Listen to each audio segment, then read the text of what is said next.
Dentro do Ringue está começando agora e eu vou levar vocês para uma rápida viagem e conhecerem um pouquinho da capoeira, arte marcial brasileira, chegou ao Brasil junto com os escravos, foi transformada ou encoberta como dança na época para que os senhores do engenho não soubessem a real eficiência da capoeira como luta.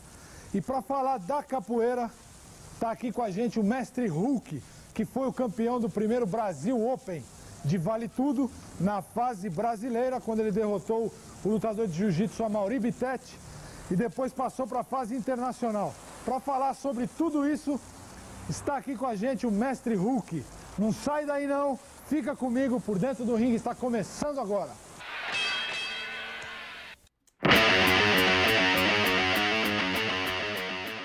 Por Dentro do Ringue hoje, com uma grande figura da capoeira e das lutas no Brasil.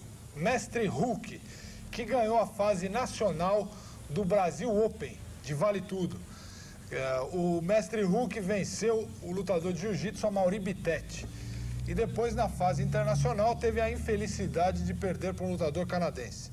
Então está aqui com a gente hoje o mestre Hulk e o seu empresário Chagas, que estão chamando o Chagas de o Don King brasileiro dos Vale Tudo. Então eles vão contar para nós tudo o que aconteceu por trás dos bastidores do Brasil Open na fase nacional e internacional. Hulk, é um prazer tê-lo aqui com a gente. Um prazer todo meu. Conta pra gente primeiro qual o nome do mestre Hulk. Meu nome é Sidney Gonçalves Freitas, tá? Eu comecei capoeira com 12 anos. Começou a treinar capoeira com 12 Comecei anos? Capoeira com 12 anos. Quantos anos tem de idade o mestre Estou com Hulk? 33 anos atualmente. Casado? Casado, 2 filhas. E fora arte marcial, o que o mestre Hulk faz? Eu sou funcionário da Guarda Municipal e desenvolvo a minha luta lá dentro também, por ser instrutor de capoeira e instrutor de defesa pessoal dentro da Guarda.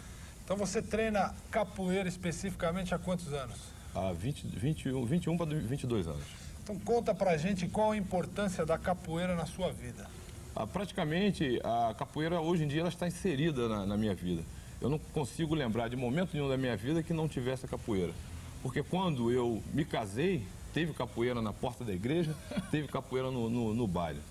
Quando minhas filhas foram batizadas, teve capoeira também em comemoração à chegada delas também na capoeira. Por que o mestre Hulk começou a treinar capoeira e por que veio esse apelido, mestre Hulk?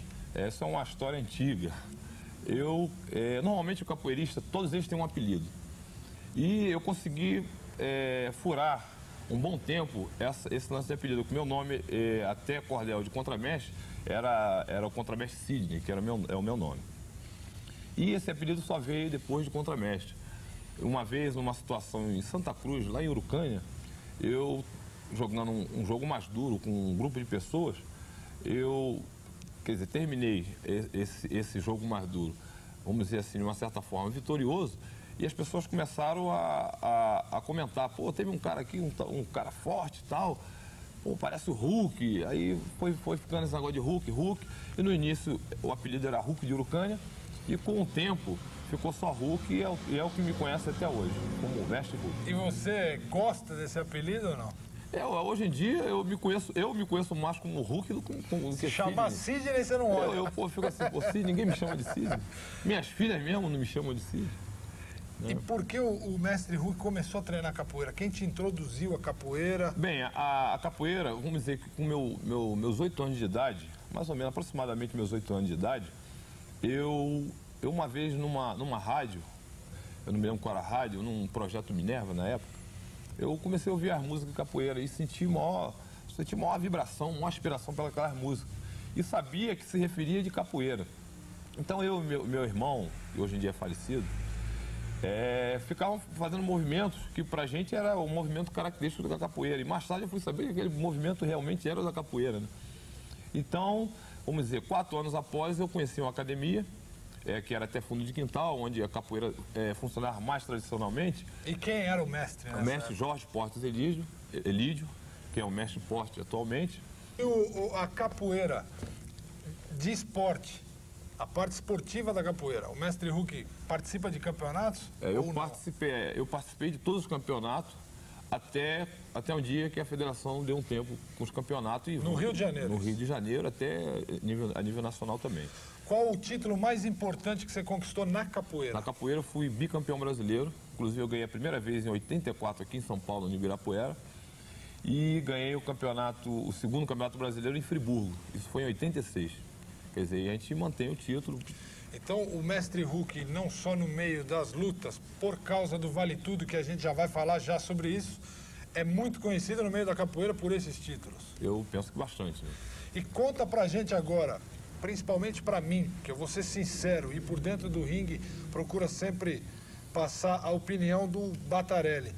Há alguns anos atrás, eu tinha uma imagem por conhecer algumas pessoas da capoeira, alguns mestres, não quero citar nome aqui, que não importa, exatamente por isso estou trazendo você aqui para mudar essa imagem que eu tinha, não tenho mais, e que muita gente tem, de que capoeira era um esporte de maloqueiro, de que sai brigando, de que manda manguaça para dentro e só arruaça, e hoje eu sei que não é nada disso.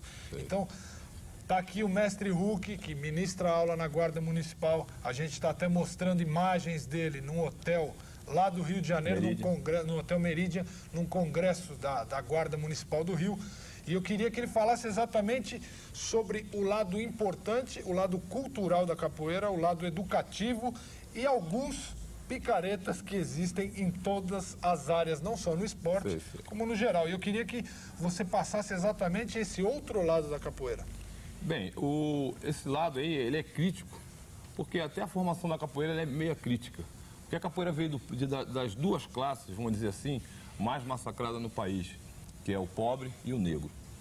Então, por muita gente não ter acesso, de repente, vamos dizer, nos dias de hoje, não ter acesso a praticar capoeira numa academia ou até se unir em algum grupo, aí nasce simultaneamente a capoeira de rua, onde o indivíduo, quer dizer, chega próximo a uma academia, percebe o tipo de aula que o mestre está executando e vai para a rua fazer os movimentos dele sem nome, né? Os golpes dele não tem nome, né? Ele não tem nenhum tipo de filosofia e começa a praticar capoeira, porque capoeira é fácil.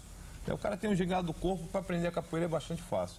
Então ele mais tarde, ele já sabe alguma coisa, ele começa a transmitir. Só que ele transmite da forma errônea, né? Porque ele aprendeu sem mestre, vamos dizer que seja. Na verdade ele não aprendeu, né? Na verdade ele capoeira copiou, pura ele não aprendeu. Não aprendeu, quer dizer, porque não tem uma filosofia. Então começa a praticar a capoeira da forma dele, da forma que ele acha que deve ser, da forma que ele vai comercializar mais a capoeira. Então, de repente, infelizmente cai na mão, e como você disse, dos beberrões, né, dos arruaceiros, porque na academia não é ensinado isso, né? Todo grupo tem uma filosofia e tenta cumprir essa filosofia a todo tempo. Quer dizer, na verdade a capoeira é baseada, tem os seus alicerces como qualquer outra arte marcial, como karatê, kung fu, taekwondo, qualquer tipo de luta. A capoeira cresceu muito nos Estados Unidos e na Europa, todo mundo fora do Brasil já ouve falar da capoeira. A capoeira está chegando até no Japão, muita gente está aprendendo, eu tenho viajado muito, vejo. Então, eu trouxe exatamente o mestre Huck aqui, além de falar de Vale Tudo, mas principalmente para falar da capoeira como arte marcial, que é uma arte marcial puramente brasileira. Ela tem origem africana, mas nasceu aqui no Brasil, então ela é a única arte marcial puramente brasileira. É uma arte marcial que está projetando muito o Brasil fora e que muita gente tem uma ideia errada como eu tinha. Hoje minha visão a respeito da capoeira mudou muito, inclusive o Huck vai me dar umas dicas aí de capoeira que eu preciso aprender um pouquinho de capoeira. Mas agora vamos falar um pouquinho de Vale Tudo. O mestre Huck no ano passado ganhou a fase brasileira do Brasil Open de Vale Tudo. E nessa fase, na final, ele lutou com a Mauri Bittetti do Jiu-Jitsu, que era o franco favorito. E o Huck teve uma vitória, assim, devastadora. Ganhou por nocaute, foi um nocaute impressionante. O Amauri tentava levantar e não conseguia e caía e deu um agito geral, porque realmente até eu acreditava que o Amauri seria campeão facilmente. E nas preliminares, ele derrotou seus adversários com extrema rapidez. Só que, no meu maneira de ver, quando ele encarou o Hulk, ele usou exatamente a estratégia errada e o Hulk derrotou ele. Eu queria que o Hulk falasse um pouquinho sobre os seus adversários, por que o mestre Hulk da capoeira foi fazer Vale Tudo, e depois a gente vai falar desse troféu aí, que eu acho que é o troféu que você ganhou. A gente vai falar já já, Chagas. Primeiro, conta pra gente, Hulk, por que você entrou no Vale Tudo, como você chegou no Brasil Open, como foram os seus adversários e até a vitória. E depois a gente passa para outra fase. Ok, bem, tudo começou quando eu tive na Mente e Corpo, né? Eu acho que em junho ou julho do ano passado. Mente e Corpo, o que seria? É a academia onde é um shopping, né? Academia onde o Chagas administra. Então, ele me convidou para disputar do primeiro Vale Tudo, que seria na Barra, lá na Ilha dos Pescadores. E eu, quer dizer, nunca tive, assim, nenhuma intenção de participar de Vale Tudo, nem sabia o que seria um Vale Tudo, na verdade, né? Então ele me fez o convite e eu fiquei pensando, falei, não tem tempo para pensar, não tem tempo para pensar. Aí nesse meio tempo que ele me deu para pensar, ele colocou meu nome no jornal, dizendo que eu ia lutar na Barra com o lutador De Pedro, inclusive um excelente lutador, foi o cara que me deu mais trabalho até hoje. E aceitei o desafio, falei, já que eu estou aí, eu vou para dentro. Mas, em contrapartida, o pessoal da capoeira, no início, foram contra, né? Falaram, pô, você tem muito a perder, você tem um nome na capoeira, se você perder, isso vai te prejudicar muito, né? E eu falei, não, pô, agora eu já tô, acho que se eu for sair agora é bem pior, né? Depois que eu entrei, se eu não lutar, pra mim agora, se eu lutar e ganhar, tudo bem, se eu lutar e perder, tudo bem também. Mas eu fui lá, como você disse no início, só entra ali os verdadeiros guerreiros mesmo. Então eu queria me mostrar como guerreiro, eu queria mostrar como um capoeirista que foi representar a capoeira, independente de vitória ou derrota. Então eu lutei na Barra e, graças a Deus, eu ganhei com o De Pedro. Inclusive foi uma luta bastante demorada, uma luta que eu acho que não tinha tanta técnica, o De Pedro também não. Nós caímos num pau mesmo violento, a luta durou cerca de 1 hora. Uma hora de combate. 1 hora e 20 minutos e no final eu saí vitorioso por desistência do De Pedro. E o professor João Alberto Barreto depois me confessou que estava lá e viu a luta, viu o combate, achava que eu tinha que treinar muito mais. Só interrompendo um pouquinho, explica pra gente, porque eu também não sei quem é o professor João Alberto Barreto. O professor João Alberto Barreto, ele foi organizador da fase nacional, a qual eu fui convidado, eu vou falar agora, e a fase internacional também. Tá certo. E ele é professor também de jiu-jitsu, né? Então, isso no Rio de Janeiro? Isso no Rio de Janeiro. Tá. Então ele me convidou para participar da fase nacional.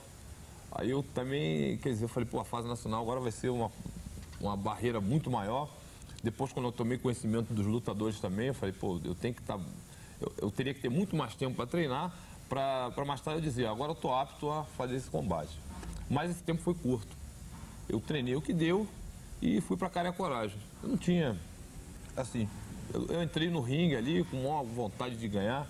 Eu já tinha lutado a primeira vez, eu senti na carne que não era tudo aquele bicho de 7 cabeças que a gente, quando entra como iniciante, a gente pensa que vai ser. E comecei, quer dizer, aí fui, aceitei o desafio. Treinei um pouquinho mais e chegou o dia. A primeira luta que eu fiz foi com o Rostan Lacerda, do Karatê, né? Um excelente lutador. Durante aquele trâmite de fotografia para a imprensa, cada um fazia os seus movimentos, e eu percebi que se referiam de atletas realmente qualificados e que o evento seria de um grande porte. E não sentia que eu seria quer dizer, não percebia que eu seria o vencedor daquela fase. Quer dizer, fui com a cara e a coragem, com vontade de ganhar, e lutei com o Rostan, que era a faixa preta de Karatê, e ganhei a luta dele. E simultaneamente, o De Pedro, que já tinha sido meu oponente, lutou com o Rei Zulu, que era também um grande favorito para aquela fase, e ganhou do Zulu. Eu falei, pô, segunda vez que eu vou pegar o De Pedro. Quer dizer, eu já tinha ganho o De Pedro, mas eu sabia que o De Pedro tinha treinado, e ali ia ser, vamos dizer, a chance dele está fazendo uma revanche comigo e uma volta por cima, né? Eu falei, não vai ser fácil. E nós fomos para o segundo confronto, nosso segundo confronto. A luta durou por volta de quase 20 minutos, foi uma luta duríssima. Eu, no final, ganhei o De Pedro. Até aí eu não tinha percebido que se eu ganhasse o De Pedro, eu já estaria na final, com possivelmente, quer dizer, ali eu já sabia que se eu ganhasse o De Pedro, iríamos pegar o Mauri Bittetti. Então, meia hora depois da luta com o De Pedro, nesse tempo o Mauri estava descansando. Me chamavam no ringue de novo para fazer a final. Porque até então eu estava entrando numa de, pô, se eu ganhar vai ser legal e tal. Mas eu pensava, de repente, se eu não ganhasse, eu pelo menos disputei uma final. E vou perder para um cara que é excelente, um cara que todo mundo conhece, é um cara realmente bom. Perdia por um cara bom. Então eu ia estar muito satisfeito se eu perdesse. Então, aí o que eu pensei naquela hora ali? Eu falei, poxa, o jiu-jitsu, a estratégia deles é agarrar e levar para o chão. O meu gás não está muito lá grandes coisas. Então, eu vou tentar fazer uma movimentação para não dar espaço para ele me agarrar. E na primeira oportunidade que eu tiver, ou que ele me der, eu vou tentar aproveitar e vou ver no que dá. E graças a Deus deu tudo certo. Eu cheguei, quando entramos no ringue, que começou a luta, ele partiu para cima de mim, eu comecei a fazer movimentos característicos da capoeira, não na intenção de atingi-lo, porque ele deu depois umas entrevistas dizendo, porque eu saí dos golpes do mestre Huck. Os golpes não eram para atingir ele, era simplesmente para manter ele à distância. Estava fintando ele. Só aquela malandragem da capoeira, a mandinga da capoeira. Você solta um montão de golpes, você vê na sistemática da capoeira, você solta golpes e ninguém acerta ninguém. Então a minha intenção era essa realmente. E assim que ele me desse uma oportunidade, eu entrava com o pé, com mão, de uma forma que eu pudesse atingi-lo, de forma que eu marcasse, machucasse, para tentar alguma coisa. E foi o que aconteceu. Em 21 segundos, a luta terminou em 21 segundos. Vamos dizer que lá para os seus 15 segundos, eu dei um martelo cruzado, que é um golpe característico da capoeira, que fica difícil, porque você sobe, você dá um giro, sobe, fica difícil o cara agarrar. Então, quando eu caí na base, ele até fez um gesto assim meio irônico, um sorriso meio irônico, e eu falei, vou mandar um cruzado agora. Quer dizer, não falei, saiu, né, instintivamente. Eu mandei o primeiro cruzado e pegou. Quando pegou, ele caiu com as duas mãos no chão, e quando eu senti que ele estava agora, que ele tentou levantar, eu dei um segundo para jogar ele no chão, e quando ele caiu, eu dei uma sequência que no total se totalizaram 14 socos. Eu acho que vamos dizer que eu desse mais uns 3 ou 4 socos daquele, eu podia comprometer a saúde do adversário. Eu não tenho nada contra ele, entendeu? Concordo. Eu acho que é um excelente atleta, tem outras chances, só que naquele dia ele me deu a oportunidade. E eu aproveitei bem. Então agora vamos falar um pouquinho dos bastidores desse primeiro evento e nós vamos falar também da fase internacional. Mas eu tô vendo que o Chagas está com um troféu aqui. Esse é o troféu que o mestre Huck ganhou na luta com a Mauri, Chagas, é isso? Não. O problema é o seguinte, com relação à fase nacional, não houve troféus, não houve um cinturão de campeão. Inclusive até houve comentários, né, não sei, do mestre Huck soube aí, que já havia um troféu, já havia alguma coisa para ser entregue ao Mauri Bittetti, que seria o campeão da fase nacional. Então realmente ficou muito chato isso. Mas né? tinha ou não tinha troféu? Não, é o que comentou-se, inclusive, por trás dos bastidores, que havia alguma comemoração, que a vitória era certa do Mauri Bittetti. Ninguém esperava que o mestre Huck ia vencer. Então tinha um troféu já para ele. O comentário que houve é que havia um troféu, que havia alguma coisa para ser entregue a ele. Então nós... E como ele perdeu, o Huck ficou sem nada. Ficou sem nada. Que isso não acontece em modalidade nenhuma, em luta nenhuma, em modalidade nenhuma. Até botão, né, o bola de gude, você tem um troféu. Então nós estamos aqui, aproveitamos em rede nacional o seu espaço e vamos entregar ao mestre Huck o troféu que realmente ele... Que representa o título de campeão do Brasil Open fase nacional. Isso, perfeito. Então tá aí o troféu, parabéns. Obrigado. A entrega. Valeu, obrigado. Tá? Deixa eu aproveitar e te cumprimentar também. Eu não sabia desses detalhes e acredito que muita gente em casa aí também não sabia, não. Agora eu tenho, quer dizer, alguma coisa para mostrar futuramente, um dia lá, quando eu for vovô, que eu fui realmente o campeão de uma fase nacional e através desse troféu vai ser feito. E obrigado. Conta aqui, se você quiser manter em segredo, você mantém. qual foi a premiação em dinheiro que você recebeu por esse título? Esse título foi 20 mil reais. 20 mil reais. 20 mil reais. Bom dinheiro. Para nível nesse do dia Brasil, eles pagaram e o crédito que nós tivemos para aquela fase internacional, que você deve comentar daqui a pouco, foi realmente essa, porque na fase nacional eu ganhei, marcaram um dia após, nesse dia após nós fomos numa reunião e eles pagaram numa boa, sem problema nenhum. A fase nacional foi sucesso recebido, absoluto. inclusive, das mãos do professor João Alberto Barreto, com o outro diretor da organização do evento. Bom, então agora vamos dar uma geral para o pessoal de casa.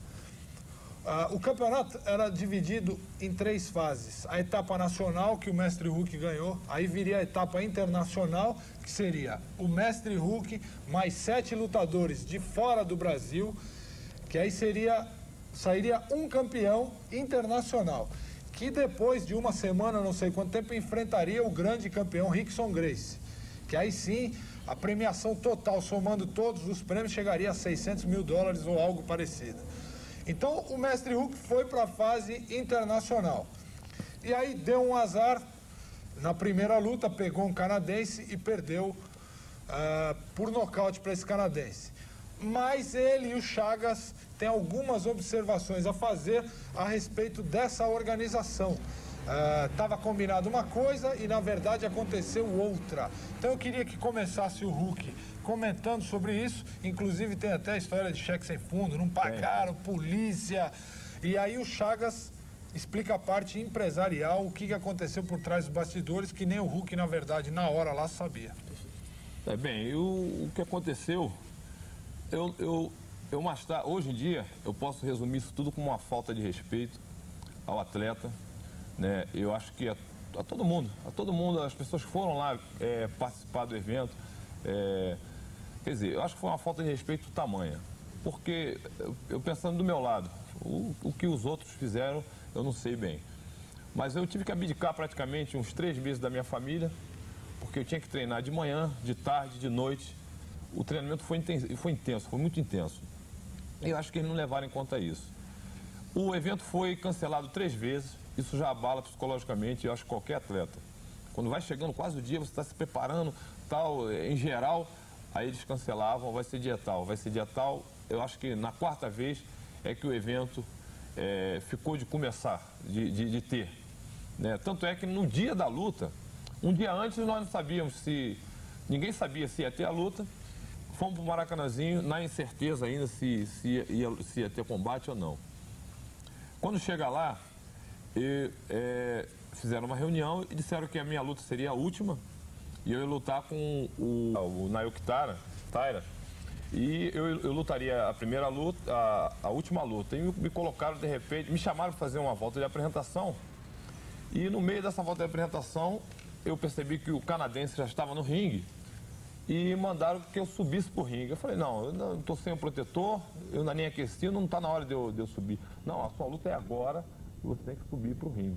E aí naquele pique de ter que lutar, eu fui lá e executei, né? Mudei de roupa, porque eu fui ali para lutar. Mudei de roupa, subi pro ringue e deu no que deu.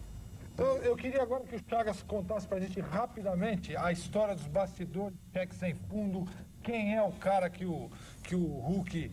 Eu falo cara porque não merece o respeito de fez isso, realmente faltou corrigimento. Então esse cara que fez essa palhaçada toda de dar cheque sem fundo, queimou o nome do Brasil a nível internacional, porque eu soube que nem os gringos, os lutadores de fora, japonês, iraquiano, parece, não receberam também. Dá uma explicada rápida nisso, Chagas, por favor.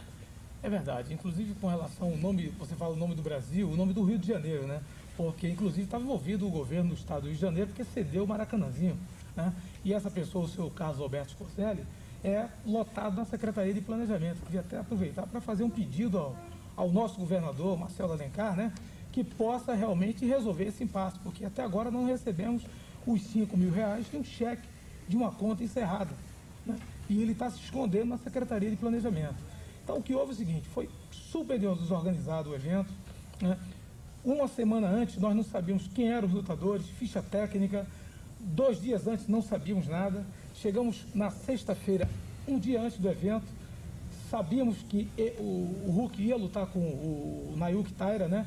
Passamos toda uma estratégia técnica para o Huck, que eu já tinha ficha técnica, que eu consegui através de outras pessoas, né?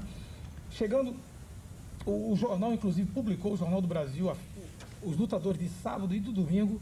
Chegou no sábado, não foi realizado luta nenhuma, porque os atletas não tinham recebido dinheiro.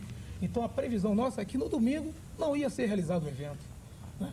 Então, como o Hulk acabou de falar, que nós não tínhamos realmente conhecimento se ele ia lutar ou não. Uma hora antes é que foi decidido que seria dado um cheque e que esse cheque seria trocado após, né, a bilheteria. Como a bilheteria nesse dia tinha o Campeonato Brasileiro de Jiu-Jitsu, né, que nós não tínhamos nada a ver com isso, né, eles realmente não tiveram caixa, não cobriram, não sabemos a nível de patrocinador e que, não, quando o Hulk, inclusive, acabou a luta, falaram que no dia seguinte nós poderíamos ir no banco e sacar o cheque. Conta encerrada. Que dia foi há isso? mais de 3 anos, na segunda-feira. Não, fala o dia, porque nós estamos em janeiro de 96. Que dia aconteceu isso? Que mês? A luta foi realizada em outubro. Outubro. Até hoje vocês não receberam nada. Outubro, novembro, dezembro, janeiro. 4 meses. Estamos com o advogado realmente em cima, que é o professor Fernando Leal, que está em cima do processo. Agora, aviso o seguinte, nós queremos receber, pedimos a todas as autoridades que possam realmente interceder, já que ele é lotado na secretaria, queremos receber e vamos receber. É isso aí.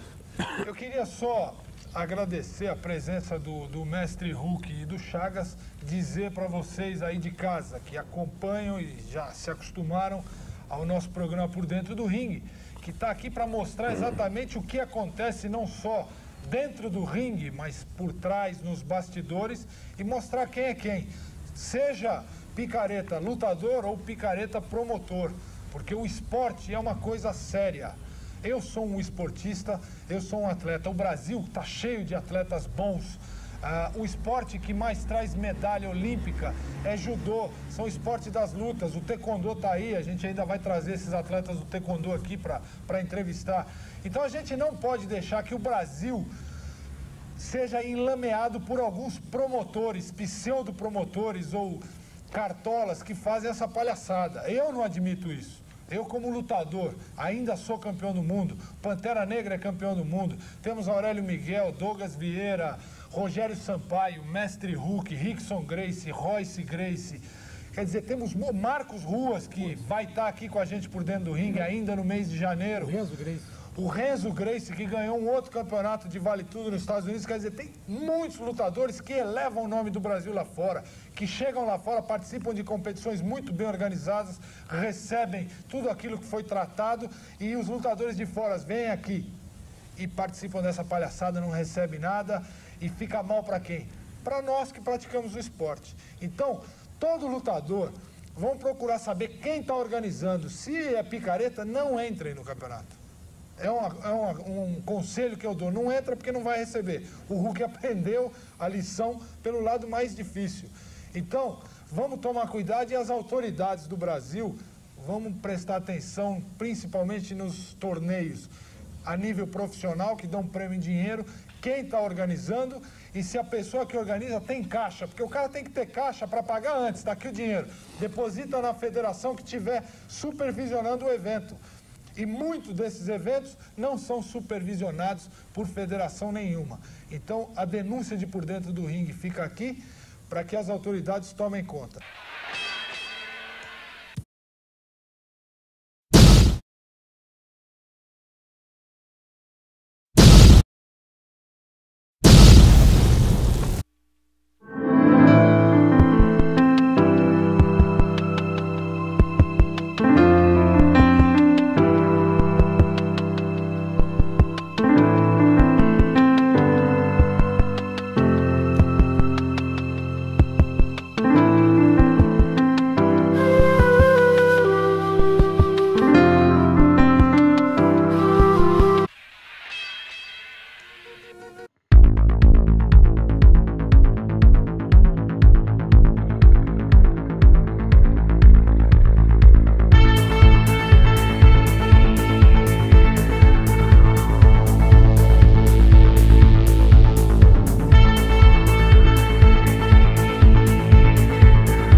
falando em troféus, eu queria aproveitar também e te perguntar uma coisa primeiro. Você conhece a marca Shizzen de equipamentos para arte marcial? Quem que não conhece? Então, a Shizzen está se propondo aqui, do meu amigo Jorge, Shizzen lá de Osasco. Um abraço ao Jorge e a todo o pessoal lá da Shizzen. Vai fornecer alguns equipamentos para você e para a equipe do Chagas manterem treinamento, saco e tal. Mas, na verdade, a Shizzen, o top de linha da Shizzen são kimonos. Você de casa aí precisa de kimono para jiu-jitsu, para karatê, calça para capoeira, calça para full contact. O melhor equipamento, melhor vestimenta para lutas é na Shizzen. Você pode ligar lá e falar com o Jorge, o telefone está aparecendo aí no vídeo. Fala que o Batarelli mandou você ligar, o Jorge vai dar um desconto. Fala, Jorge, o Batarelli mandou ligar aqui e disse que você vai me dar um desconto. Então o Jorge vai dar um desconto para você. Qualquer coisa que você precisar na linha de artes marciais, principalmente kimonos. A partir de fevereiro, Por Dentro do Ringue vem com novidades para vocês. Novidades do meu amigo e diretor do programa, Caco Milano. Um gênio. Está mudando o cenário, está maravilhoso, a partir de fevereiro. Espero que vocês tenham gostado da entrevista do Chagas e do Mestre Hulk, mostrando o lado obscuro de uma promoção de um Vale Tudo. Por Dentro do Ringue lembra também que você escreve para cá e daqui 2 semanas a Shizzen está oferecendo um kimono que pode ser seu. O sorteado escolhe se é um kimono de karatê, se é um kimono de jiu-jitsu, se é um kimono de judô, escolhe o tipo do kimono. E na próxima semana, o mestre Otávio de Almeida Júnior, presidente da Federação Paulista de Jiu-Jitsu, vai estar comigo aqui, mostrando o lado desportivo do jiu-jitsu. A gente tem mostrado muito do lado de Vale Tudo. Eu quero agora levar para vocês a importância do jiu-jitsu desportivo e o excelente trabalho desenvolvido pela Federação Paulista de Jiu-Jitsu. Então, semana que vem temos um novo encontro marcado. Eu espero vocês. Um grande abraço e até lá.